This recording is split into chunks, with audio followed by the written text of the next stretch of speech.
আরও দাদার বউকে ভোগ করার জন্য তাকে জেল খাটানো হয়েছে 15-20-20 বছর অ্যাকুরেট আমি জানি না। সে মহান। শান্ত লাভপুরকে অশান্ত করার লোক চলে এসছে। দায়িত্ব নিয়ে বলছি, সারা পশ্চিমবাংলার মধ্যে লাভপুর বিধানসভায় সংখ্যালঘু ভোট হায়েস্ট ভোটে লিড হবে।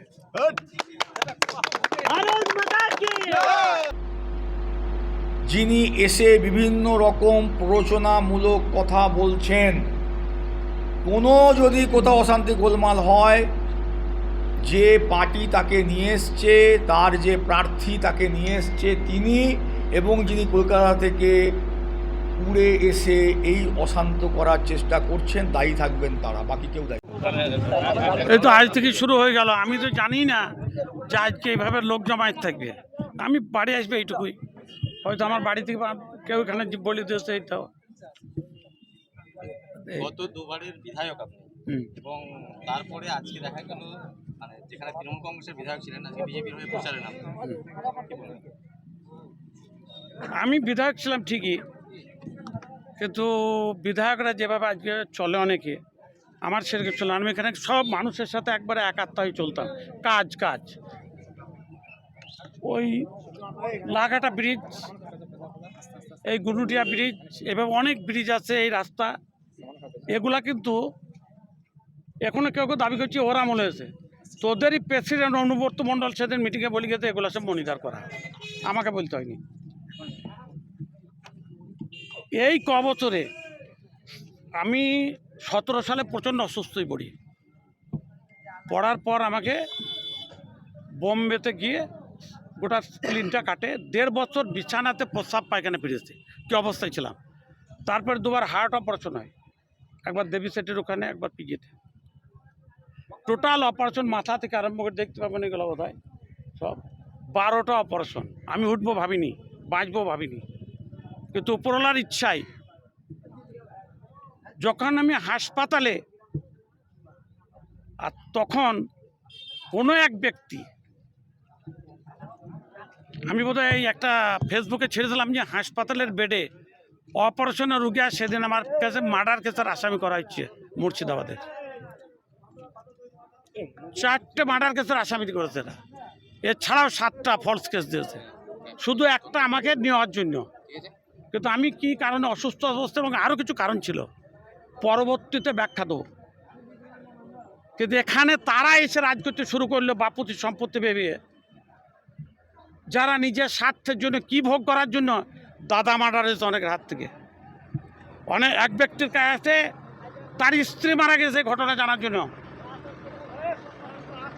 পার্টির পাওয়ারে ছিল, মন্ত্রীর কাছের লোক ছিল, জীবনে কাজ করেনি। কারো দাদার বউকে ভোগ করার জন্য তাকে জেল খাটানো হয়েছে 15-20-20 বছর অ্যাকুরেট আমি জানি না। সে মহান, সে কাজ করেছে কি লাভপুর জানে। তাই লাভপুরের মাটিতে দাঁড়িয়ে আমি দায়িত্ব নিয়ে বলতে পারি, আজকে 2003 সালে আপনারাই জিজ্ঞেস করেছেন কত ভোটে জিতবেন, আমি বলেছিলাম 3000 ভোটে এটা জিতবে, কোনোদিন ভাবিনি। 2016 সালে সকালবেলায় সাংবাদিকদের লিখে দিলেন মনিরুল ইসলাম বলছে 25,000 ভোটে জিতবো, 30,000 ভোটে জিতেছিলাম। তা আমি দায়িত্ব নিয়ে বলছি, সারা পশ্চিমবাংলার মধ্যে লাভপুর বিধানসভায় সংখ্যালঘু ভোট হায়েস্ট ভোটে লিড হবে। সংখ্যালঘু ভোট এটা কম কথা নয়, কেন সংখ্যালঘুদের যেভাবে বিভ্রান্ত করা হয়েছে যে এই বিজেপি অমুক হবে তমুক হবে, লাভপুরের মানুষ আমাদের বোঝাইতে হয়েছে। দাদা একটা প্রশ্ন ছিল, সেই প্রশ্নটা হচ্ছে তৃণমূল বারবার বলছে যে এসআইআর হলে মুসলিমদেরকে বাংলাদেশে পাঠানো হবে, এই প্রসঙ্গটা আপনি কিভাবে? বাংলাদেশের মুসলিমরা বাংলাদেশ যাবে, ভারতের একটা মুসলিমও বাংলাদেশ যাবে না। মোদিজির একটাই সবকা সাথ সবকা বিশ্বাস, হ্যালো। তো সেই জায়গার উপর দাঁড়িয়ে, আচ্ছা বলুন তো, স্বাস্থ্যসাথী দিচ্ছে পশ্চিমবাংলায়, নিচ্ছে না মমতা ব্যানার্জি দিচ্ছে না। সেন্ট্রালের যে স্কিমটা সারা ভারতবর্ষের লোক ভোগ করছে, মমতা ব্যানার্জি কার ক্ষতি করছে? গরিব মানুষের। আজকে যারা চেন্নাই যাচ্ছে বিনা পয়সা চিকিৎসা হতো, এই পশ্চিমবঙ্গ সরকারের ভুল পদক্ষেপের জন্য হচ্ছে না। আর ওরা যে কি কত ভালো কাজ করে দেখছেন, যুবকের চুরি কি চুরি করেনি এরা, একটা স্কিম বলুন যে স্কিমের ওরা চুরি করেনি। আর সেন্ট্রাল গভর্নমেন্টের একটা স্কিম দেখান যেখানে একটা চুরির দিকে আঙুল উঠেছে। আর সংখ্যালঘুরা এমনিতেই দেখবেন কি হবে, 1 বছরের মধ্যে সংখ্যালঘুর মেজরিটি পার্সেন্ট বিজেপি ছাড়া আর কাউকে চিনবে না। আজকে গুজরাটে দেখুন সংখ্যালঘুরা কিভাবে ব্যবসা করছে ওখানে। তৃণমূল তো বারবার দাবি করে যে সংখ্যালঘু বিরোধী বিজেপি। কোনটাই? তাহলে কি সংখ্যালঘুরা রেশনটা পাচ্ছে না সেন্ট্রাল গভর্নমেন্টের দেওয়ার? আমার তো স্কিম বলছেন, আমি বেশি কথা বলবো না। যত স্কিম, কোন স্কিমে সংখ্যালঘুরা বাদ আছে? সংখ্যালঘুকে ছেলে খেলা করে তো ইমাম ভাতা দিয়ে, ইজ্জতে হানি দিয়েছে গোলা, মুয়াজ্জেম ভাতা দিয়ে। এবার সংখ্যালঘু বুঝছে সেটা। আচ্ছা, এটা যদি বলেন অতই দরদি, একটু পরিসংখ্যান হোক না, গাজার কেস কীভাবে মমতা ব্যানার্জি দিয়েছে বাংলার মানুষকে, তাতে সংখ্যালঘুদের পরিমাণ বেশি। আমার এই অঞ্চলের একটা লোক সোহেব আলী ওই কেসের চপটে মারা গেল।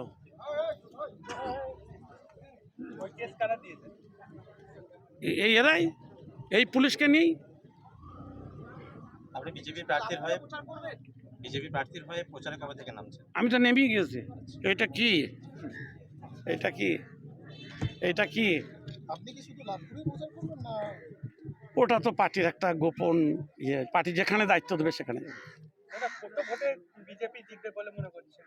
কোথায়? লাভপুরে তো মিনিমাম 50 হওয়া উচিত, পার হবে।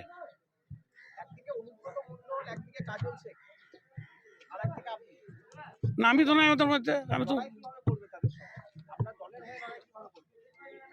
এবার রণকৌশল তো সব বলা যায় না, তবে এইটুকু জেনে যান লাভপুরের বুকে পার্টি আমাকে ঠিকমতো যদি পার্টি তো ব্যবস্থা নিশ্চয় করছে, লাভপুরে সর্বকালীন রেকর্ডটা ভেঙে দেবে। এক, আর সর্বকালীন দুটো রেকর্ড, আবার সংখ্যালঘুরা সর্বকালীন ভোট দেবে। এটা মনে হয় পশ্চিমবাংলার সব থেকে বেশি লাভপুর বিধানসভা। আর বীরভূমের বুকেও বিশাল কিছু হবে, এইটুকু জেনে যান।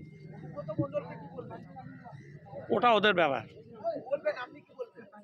কিচ্ছু বলবে না। লড়াইয়ের ময়দান जो জিতেগা ওই সিকান্দার। ও সম্বন্ধে ও অনেকের সম্বন্ধে কিছু বলবো না, যার সম্বন্ধে বলার কিছু নাই তাদের সম্বন্ধে কিছু বলবো না। এগুলা পরে হবে, আস্তে আস্তে। মানুষের কাছে অনুরোধ করব, সাবধান।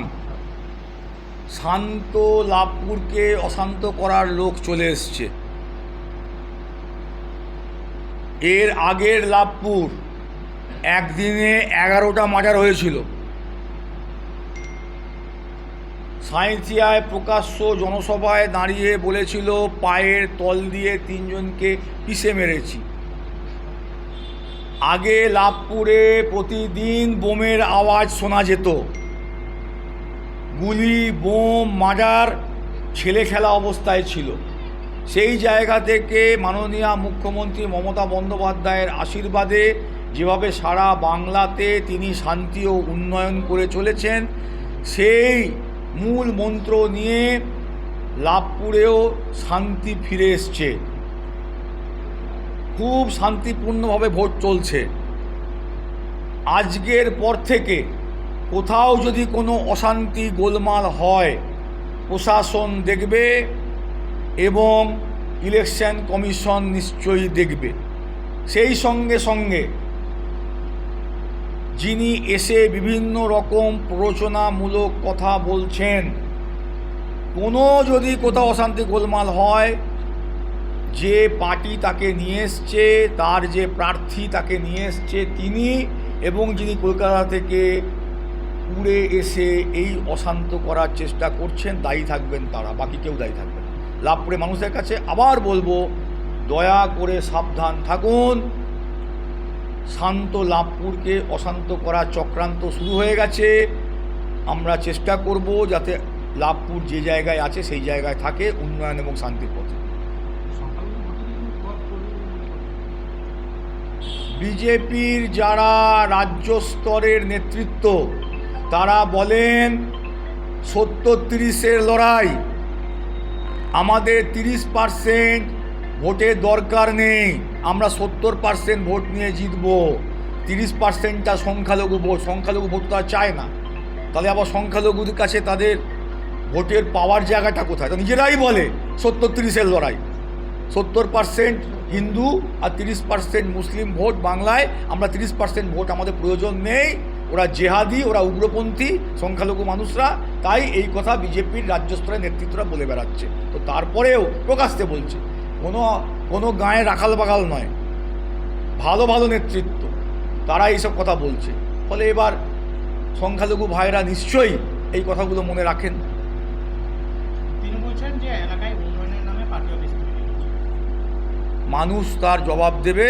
যে বলছে তাকে একবার বাকুলের ফায়ার ব্রিগেডটা দেখতে বলবেন, তাকে একবার লাভপুর কলেজের MA ক্লাসটা দেখতে বলবেন, তাকে একবার গুনুচিয়ার ঘাটটা দেখতে বলবেন, তাকে একবার বোলপুর থেকে লাভপুরের রাস্তাটা দেখতে বলবেন, বাকুল থেকে গুনুচিয়ার রাস্তাটা দেখতে বলবেন, আমোদপুরে 40 বছর বন্ধ হয়ে থাকা সুগার মিলের ইন্ডাস্ট্রিয়াল পার্কটা দেখতে বলবেন, ওখানে 5.5 কোটি টাকার যে মার্কেট কৃষি বন দপ্তর করছে, সব মাননীয় মুখ্যমন্ত্রীর দয়াতে হচ্ছে, এইগুলো দেখতে বলবেন। আগামী দিনে 100 বেডের স্টেট জেনারেল হাসপাতালের পথে এগিয়ে চলেছে লাভপুর গ্রামীণ হাসপাতাল, এগুলো দেখতে বলবেন।